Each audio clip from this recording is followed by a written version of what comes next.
Afternoon. It's nice seeing a lot of friendly faces out there. I just want to read a couple comments first, and then I'll be happy to answer any questions you might have. But just want to give you some updates on me and just some of my philosophies. But just want to welcome you all for being here.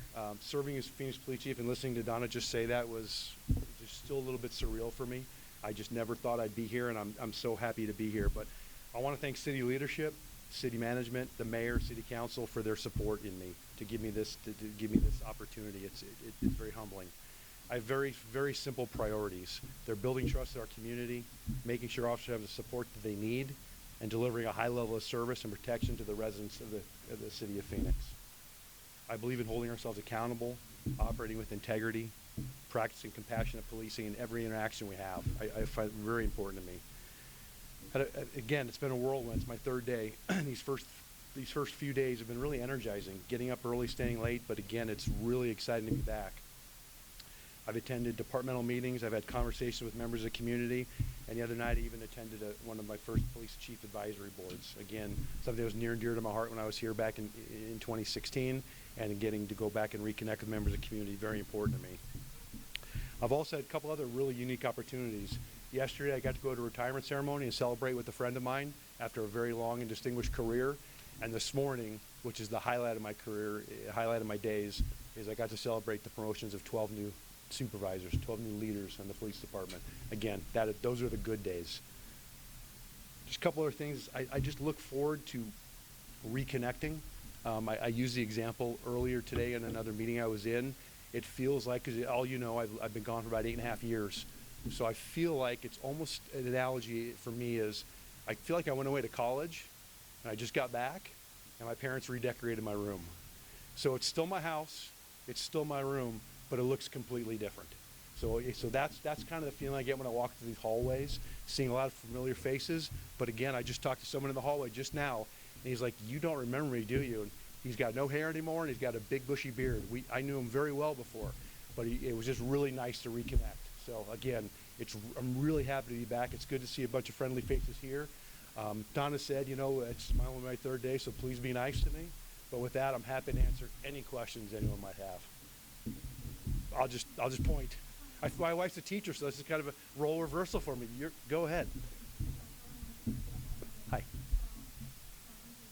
Thank you.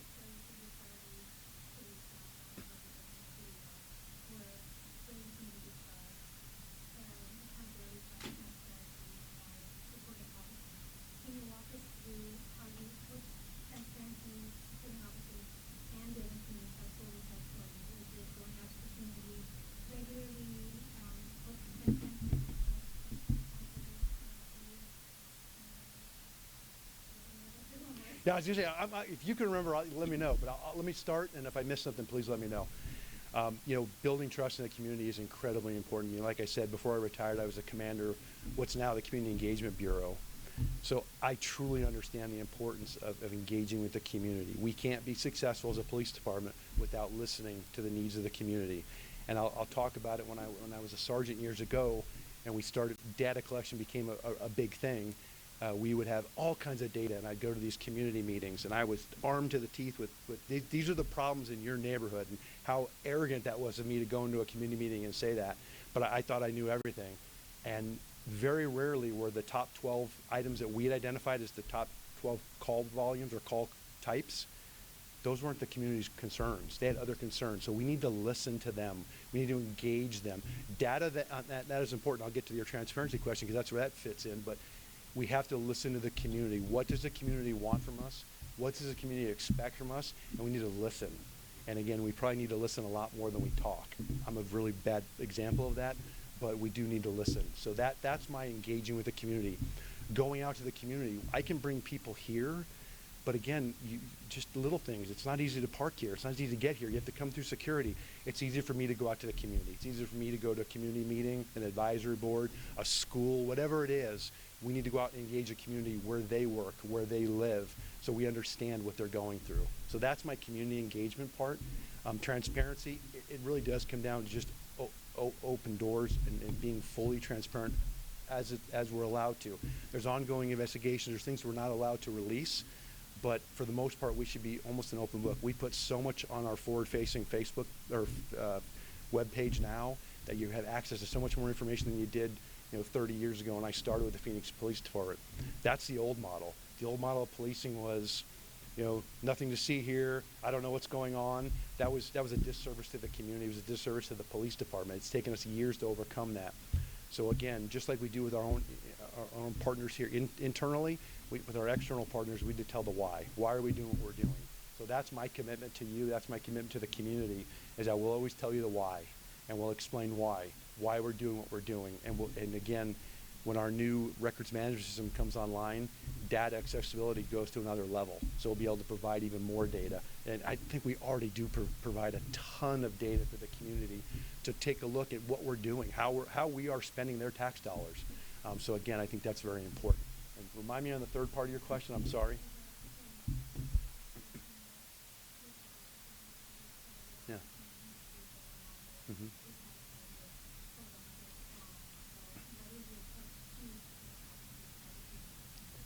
Yeah, and that just goes back to me. I like to communicate. I like to go out and meet. I joked. I went to a briefing on Friday night, three briefings down in South Phoenix on Friday night. I wasn't even a City of Phoenix employee at the time. That's how important it is to me. I went down there to meet, and it was a little selfish. It was my old squad, where I started in 1994. So standing in that squad briefing room, talking to the men and women that are patrolling that area I patrolled in 1994 was really cool for me. But I like getting out and talking. I like getting out and discussing. And it goes back to the why. I like going have those tough conversations with the men and women out there doing the job, because it's really easy for me to sit on the fourth floor and make decisions, implement policies that I think, this is the best thing ever. We should do this. I need to listen. I need to listen to the men and women in the department, because they're out there doing it day in, day out, and they know what's best. So I'm always going to listen. My door's always open to have those kind of communication. And then even follow up on that is employee assistance.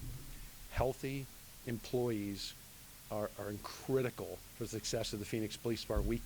We've always said it. We care about our employees. We do. Our employee assistance units at the next level of taking care of employees, recognizing, go back to 21st century policing.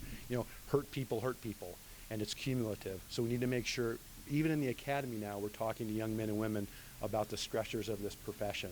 And hey, if you're having issues, talk to somebody. When I came on, that's not the direction we got, and we're so much better at that today. Because again, our employees are so important to us. We want to make sure that not only are they successful while they're here, but when they leave this career, they're productive, successful members of the community. They're healthy. We want them to be healthy in their hopefully long and healthy retirements. Next question, TJ? You as well.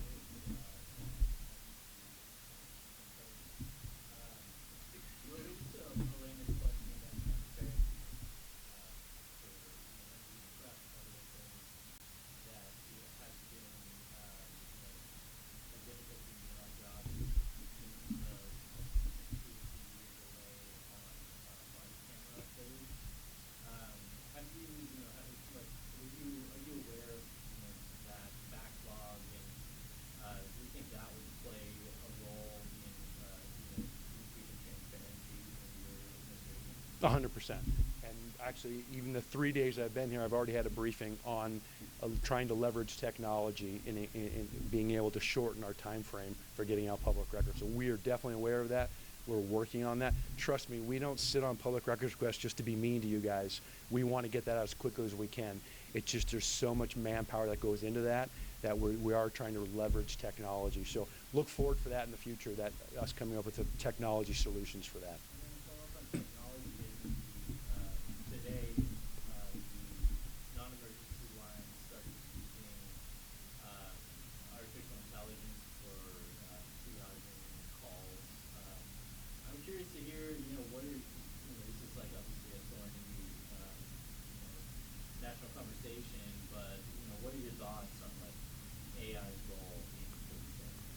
TJ, I'm over 50. I'm not even sure I understand what AI means. No, you know what? Again, I'm a big proponent of leveraging technology and anything we can do. If you were at the opening house of the communication center last week or the week before, you know how busy they are. You know how the call volume they get, and you know we always want to provide the best level of service to the community. So if we can leverage technology using AI, I'm all for it. Let's give it a shot and try. And again, from what I've heard so far, it's very successful. So we'll keep tweaking that, but we'll always look to engage and leverage technology. Oh, TJ, that's two question limit. Let's get some. I'll come back to you.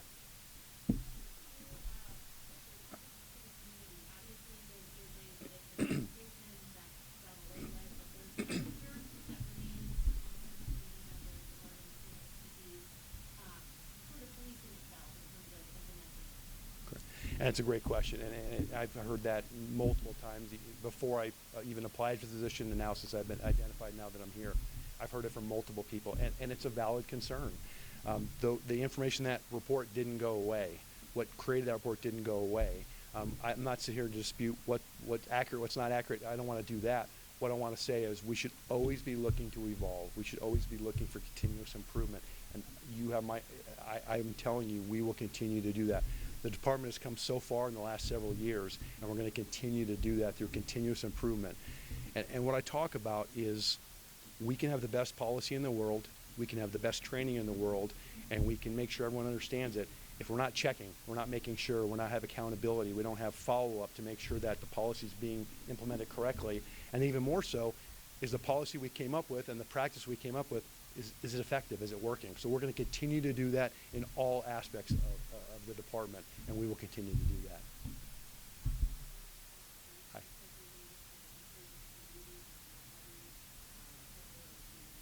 Yeah.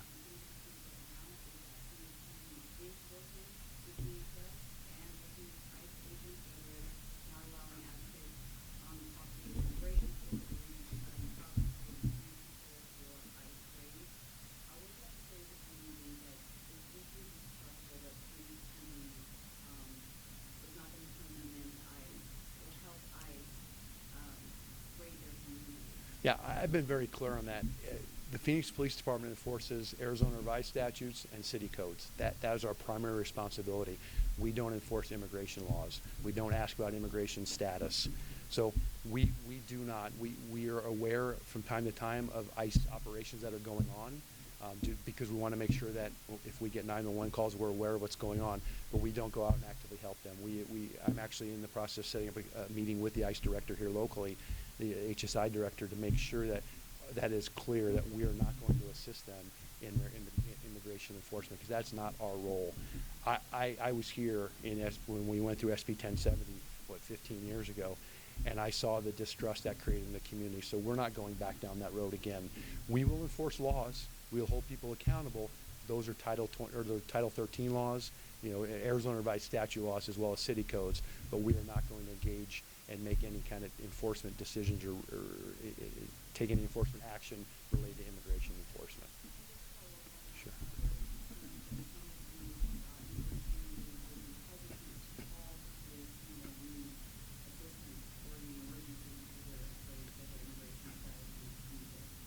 Yeah. Yeah, we saw that during SB 1070. We saw that people were scared to call, and that's for us, that's a failure. We never want anyone in our community to be fearful to call us when they need help, because again, if the rest of the community, the criminal element of the community, understands that someone might not call the police, they're more willing to target those individuals. We don't want that to happen. We want to make sure. So really, I can use all of your help. Please let your viewers understand or know that we will not ask for your immigration status. We quite frankly don't care about your immigration status. If you need help from the Phoenix Police Department, call us and we will come out and help you. So thank you for your help with that. Yes. It's a monumental concern to me. Again, I just came from Arizona Post. I'm very familiar with hiring and training across the state. They're doing a really good job. They've got some really innovative ideas. Actually, I think I have a meeting either later today or tomorrow, reference recruiting and retention, and we're going to put a lot of effort into that. We've already seen an increase in the number of people that are applying to us, which is phenomenal. From the state level, we're probably 250 to 300 people through the academy statewide that we were last year. So that tells me we're seeing an increase of young men and women, or any man or woman that wants to become a police officer. We're seeing them apply. So we're really following that closely. But then we're also looking at retention. And we want to make sure that the men and women that we have here, because I think they're the best in the state, best in the country, we want to make sure they stay here. And again, I'm supportive, and I did it. I retired once, but I'm supportive of retirement. But I want to make sure we keep people as long as they want to be here. And that goes back to your question about employee health and wellness. If someone feels valued, if someone feels heard, and they're healthy and they love their job, they're going to stay longer, and then they're going to be more productive members. So we're looking at all holistically to make sure we want to identify the right people, we train them professionally and correctly, and we keep them long term and keep them healthy. Sorry, Ford. I'll come back.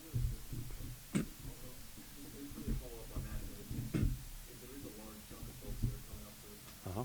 What's your message to them? How do you convince them to stay? You said you retired, right? It's pretty appealing to have. Yep, I was unique. Paul Penzone offered me a really good opportunity at the sheriff's office because I wasn't ready to leave. I wasn't even looking at thinking about leaving.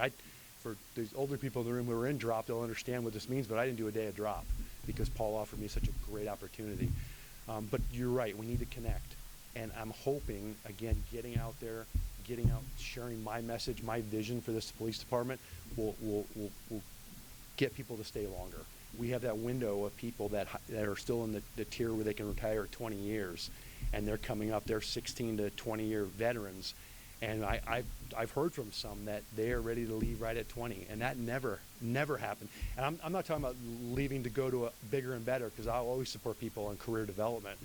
But what we're seeing, people is going, I'm just moving to Tennessee, or I'm leaving. I'm buying land now. So we need to re-engage those members of our department, because again, when you have someone walk out the door at 20 years, that is so much experience and knowledge walking out the door that it takes the next person 20 years to catch up. So I'm going to really try hard. And for me, that's going out to briefings, going out to different bureaus and precincts to talk to people, re-engage them, let them know that we're listening, we care, and we want them to stay. So that's my message to the men and women in the department.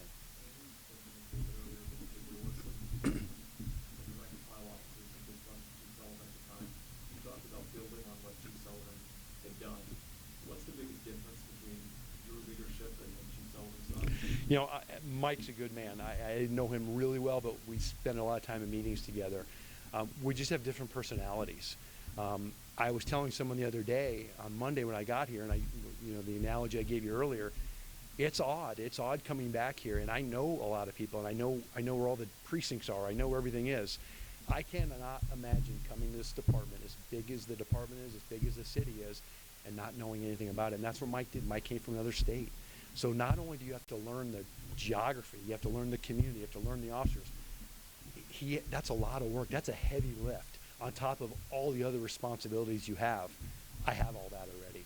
I know, like I said, I run to people every day that I've spent 20 years with working. So I have a leg up. You know, I've really, it's not an unfair advantage, but it's an advantage over Mike had.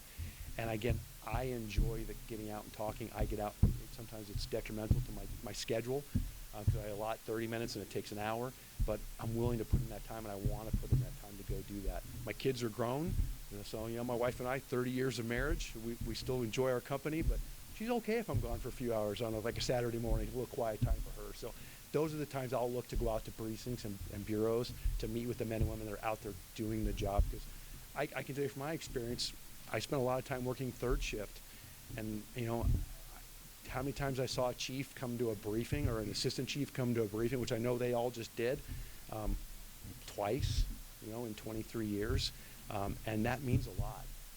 And sometimes I tell people, even if I come out to deliver a message that the officers might not want to hear, it's not what they wanted me to do, or they think I'm going in the wrong direction, the fact that I'm willing to come out, explain what we're doing, why we're doing it, and listen to them, that's half the battle. And I will always promise them that I will do that. So that's my difference, I think, in my leadership style versus Mike's. And again, I'm not saying Mike's leadership style was bad. We're just different people. Sorry.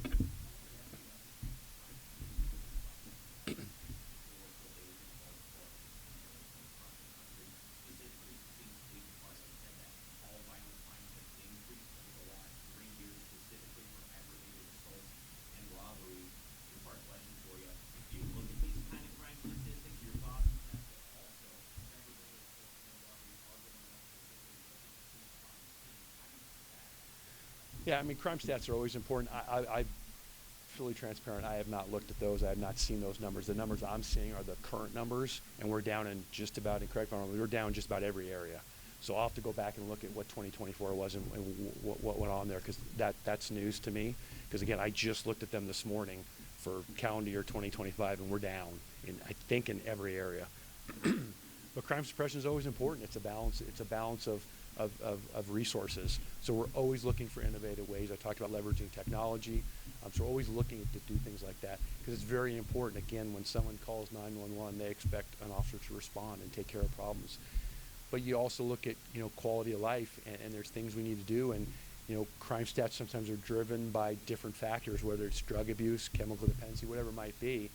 We need to work with the rest of our city partners, and we do a really good job of that, is leveraging resources. So we'll continue to do that. Unfortunately, there are some crimes where we need to take enforcement action and put people in jail and have them be held accountable, and that's what the community expects from us.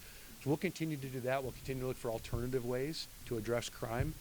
But again, let's go back to staffing. Staffing's still an issue too. We don't have infinite resources. I wish we had 3,000 officers, and I remember a time when we did. I was a patrol lieutenant in Central City when we had 3,000 police officers, and you couldn't turn a street corner, down here downtown without seeing another patrol car. That's not always the case now. So we're doing a really good job of leveraging the manpower we have. But again, with the efforts I talked about with recruiting and hiring and retention, we're hoping to build those numbers up, which in my opinion always has a direct reflect on our crime statistics. Hi.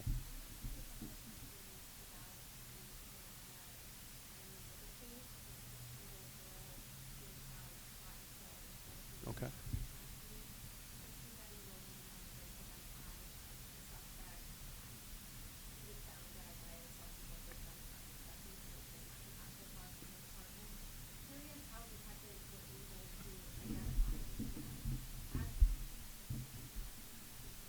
You know just about as much as I do at this point. I've been briefed on that case. Our detectives are still working on it. As more information becomes available, we'll make sure we share with the media.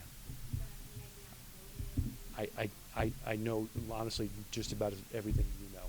It's very preliminary. Yeah.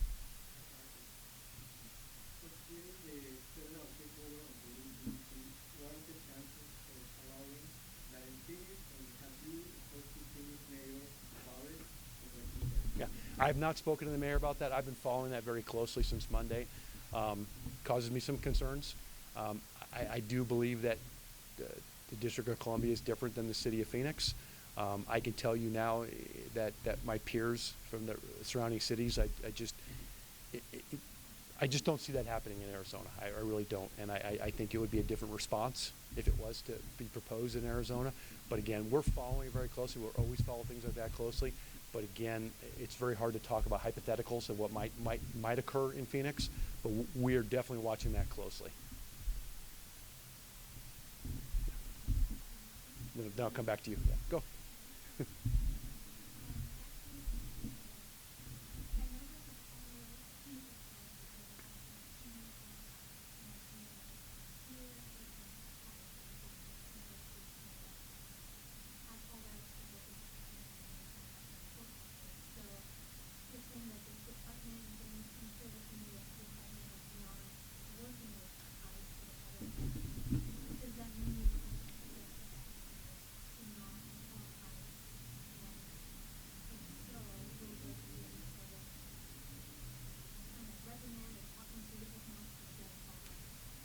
We have very, very clear policies on when we can and cannot call ICE. And just like any other policy, when an officer decides to, or not decides to, but violates policy or mistakenly violates policy, we have measures in place that how we deal with that, how we address that. It really just depends on, is this a repeat offense? Is this a mistake? And we want to train to make sure officers understand the policy and hold them accountable for that policy. But no, at this point we have no intention of changing any of our policies related to that.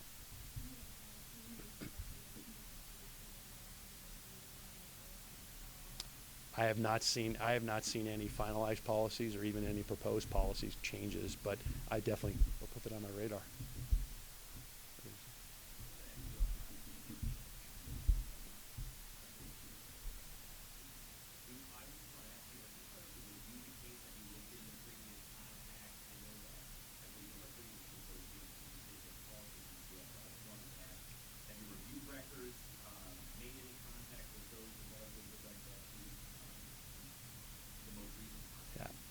Yeah, again, it's kind of like the other case. I have a overall knowledge of the case. We always look at that. We always look at ways we could have done things differently if there, and look for any kind of mistakes we might have made. I'm not saying we did, but we always look at that. We're very reflective because, again, it just goes all back to our continuous improvement. We're always looking to be better. How can we better serve the community? So I don't have any specific answers for you on that, but trust that we do look back and look at how we did things in the past.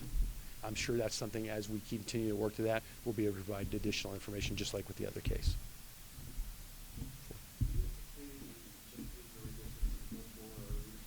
The fourth floor, look at you and your terminology. I like it. No, I'm not that kind of guy. I'm not going to come in and just start making changes. I will sit back. I will ask a ton of questions of some of the folks in the back, some of the men and women out in the streets doing the job day in, day out, and determine what our needs are. I don't build teams. I don't build fiefdoms. I do what's best for the community. I do what's best for the city, and I do what's best for the department. So if down the road I think I need to add, because I think we have some vacant positions, if I think we need to add positions or move people to the right seats, I'll do that. But as of right now, I have no intention of making any changes in the near future.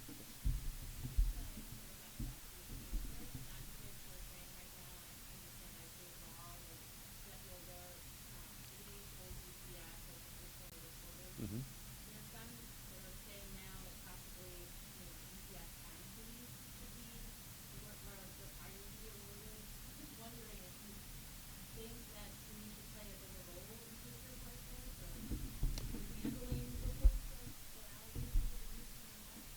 Yeah, I worked a child out for a couple of years as a child sex crime sergeant, so I'm very familiar with working with, back then CDS, but DCS.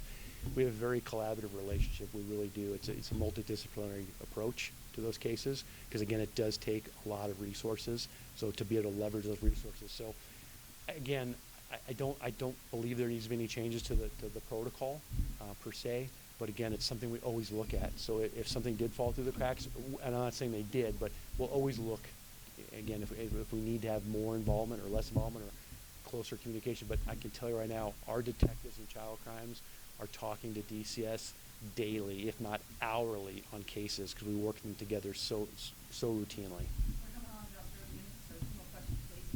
TJ?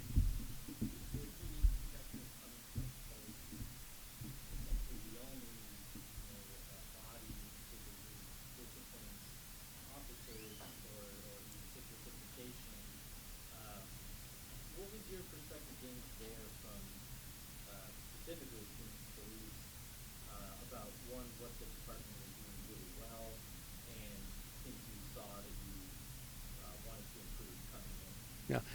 Yeah. It's just communication between our department and the Arizona Post, making sure we're communicating effectively.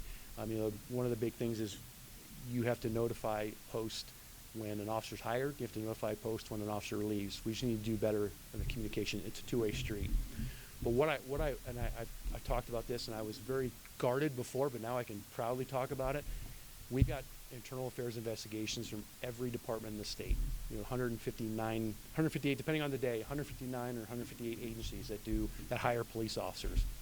I can tell you, hands down, Phoenix Police Department internal affairs investigations are the best in the state. They're the most thorough. They're the best written. And they're the clearest investigations out there in the state. So I'm very proud of what Phoenix Police Department does in that, and we'll just continue that method. And again, it's not a discipline thing. It's making sure it's accountable. A lot of those investigations, the officers are exonerated, but we need to look into it. We need to make sure for the community, at the community's request, we're looking into allegations. And again, I think our PSP does a phenomenal job of doing thorough investigations. Again, it protects the community, and it also protects the men and women in the Phoenix Police Department. So that's probably what I'm most proud of from here. Certainly.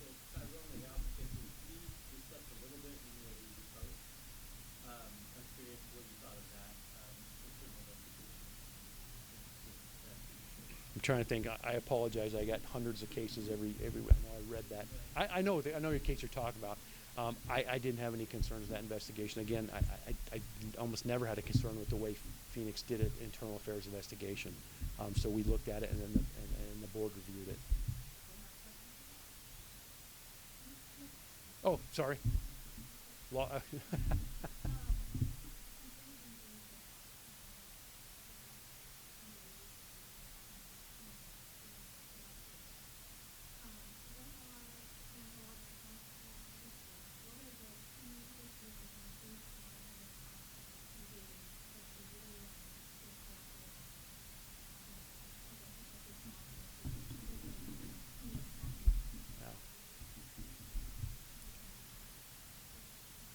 you know, that's the biggest for me. That's the biggest one. So I'd love to discount that and go to something else, but that really is very, very high on our priority list. But there's so many needs. There's so many people have briefed me over the last couple of days, and that's what I keep telling people: just give me some time. Give me some time to read. Give me some time to explore. Give me some time to talk. Because again, just going, even my community, my analogy I gave you earlier about, I thought the problems were this. The community told me the problems were this. The same thing. We can collectively on the fourth floor talk about these are the important things in the City of Phoenix Police Department, and those might not be what the men and women see as the biggest concerns. So right now it's almost like a listening tour. I want to go out and listen. I read everything that comes across my desk, and things, trust me, are coming across my desk, and I'm just trying to get a good handle on where we need to focus our efforts, because again, all of our efforts, you know, are not infinite, and we have to make sure we're putting our effort in the right places to get the biggest returns. So I wish I had a better answer for you. I wish I could give you 10 things we're working on right now. But again, I can't discount manpower. I just can't. That's our biggest one, is, again, figuring out how we get ahead of that. And then I think some other stuff will start falling into place.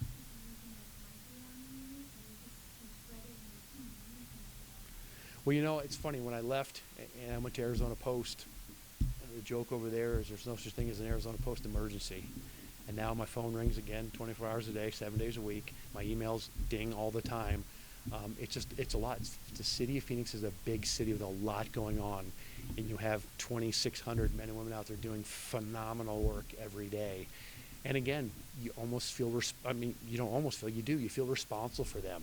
So knowing when I'm going to bed on a Saturday night that there's a couple hundred men and women out there, not with their families, out working, that concerns me.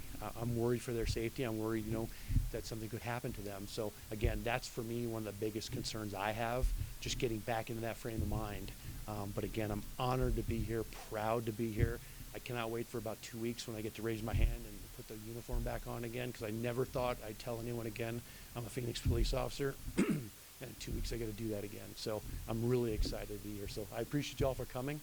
I hope I answered most of your questions, even your 2 or 3 part ones. I've tried to stay on task with, but thank you so much. And we will have additional information on your case and the case you talked about as well. Okay, thank you.